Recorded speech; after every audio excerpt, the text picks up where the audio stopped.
very much. The Teachers Aid Union, which I'm also a member, is very happy to be facilitating this little workshop while we take no official position for or against this. So I'm here to ensure that there's a clean debate and everyone adheres to the rules.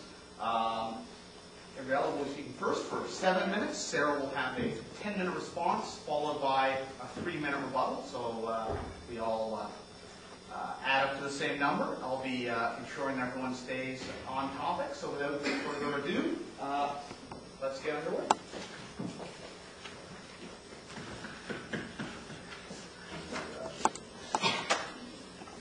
Right. I would just like to start off by clarifying that my position is neither a judgment nor a condemnation of women or anyone who has been involved in procuring an abortion. Rather, the position I'm presenting is an objective stance on the morality of abortion, and regardless of the situation or person involved. So the pro-life position is a simple one with 2 parts. First of all, the intentional killing of an innocent human being is wrong. I think we all know that. Part 2, induced abortion is the intentional killing of an innocent human being. So in conclusion, therefore, abortion is wrong. Now, most people would agree with me that the intentional killing of an innocent human person is wrong. However, it's the second part of my syllogism that is often quite controversial, and the second part being that induced abortion is the intentional killing of an innocent human being.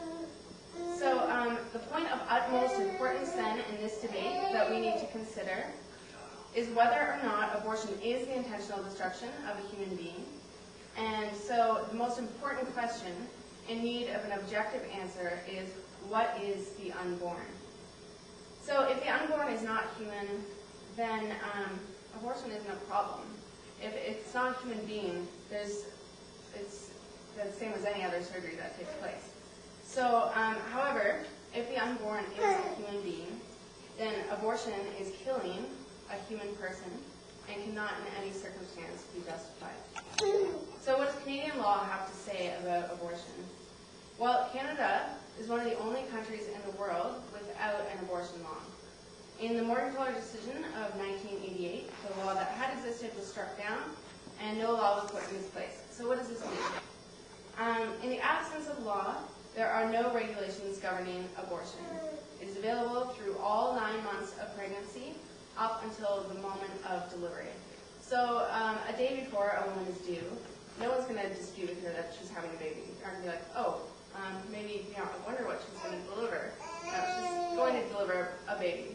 But up until the day that baby is born, abortion is completely legal. There's no age limit and no parental consent laws regulating abortion for minors in Canada. So the law was struck down with the intent of a new law being put in its place. Madam Justice Bertha Wilson, who identifies herself as pro-choice and was a Supreme Court judge in the 1988 Morgenthaler decision, is quoted as saying, "The primary objective of the impugned legislation is the protection of the fetus. This is a perfectly valid legislative objective. The situation respecting a woman's right to control her own person becomes more complex when she becomes pregnant, and some statutory control may be appropriate. Section 1 of the Charter authorizes reasonable limits to be put upon the woman's right, having regard to the fact of the developing fetus within her body." End quote. So, some brief scientific proof. First of all, human life begins at conception. The beginning of human life is rarely disputed among scientists. With the advent of ultrasound technology and fiber optics, the images of the union of sperm and egg have been clearly captured and are widely available to the public.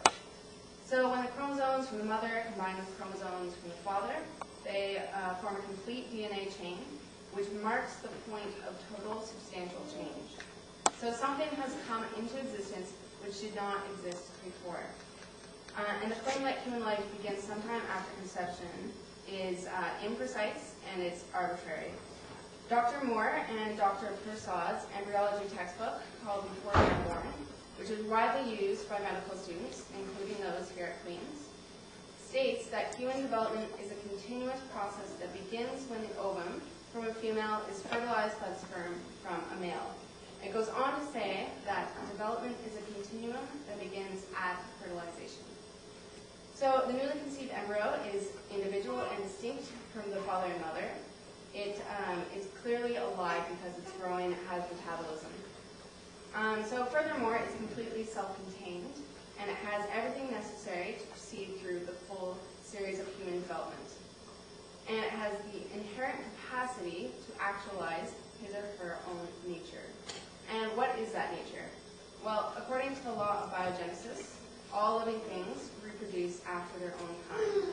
So fish don't reproduce cats. Cats don't reproduce dogs. But rather, cats reproduce cats, dogs reproduce dogs, and humans reproduce humans. So it's safe to conclude that the fetus, a living being within a pregnant woman, is life which is human. Dr. Bernard Nathanson, a medical doctor and a monumental figure in the abortion movement in the United States, co-founded the National Abortion Rights Action League in the U.S. He personally participated in over 75,000 abortions, but stopped performing abortions because he recognized the human life involved. He was so moved by his realization that in 1989, he joined the pro-life movement, and I quote him, "It is clear that permissive abortion is the purposeful destruction of what is undeniably human life. It is an impermissible act of deadly violence, and one must concede that unplanned pregnancy is a wrenchingly difficult dilemma. But to look for its solution in a deliberate act of destruction is to trash the vast resourcefulness of human ingenuity and to surrender the public weal to the classic utilitarian answer to social problems." So essentially what I'm getting at is that women are faced with many obstacles. People are faced with many obstacles in society.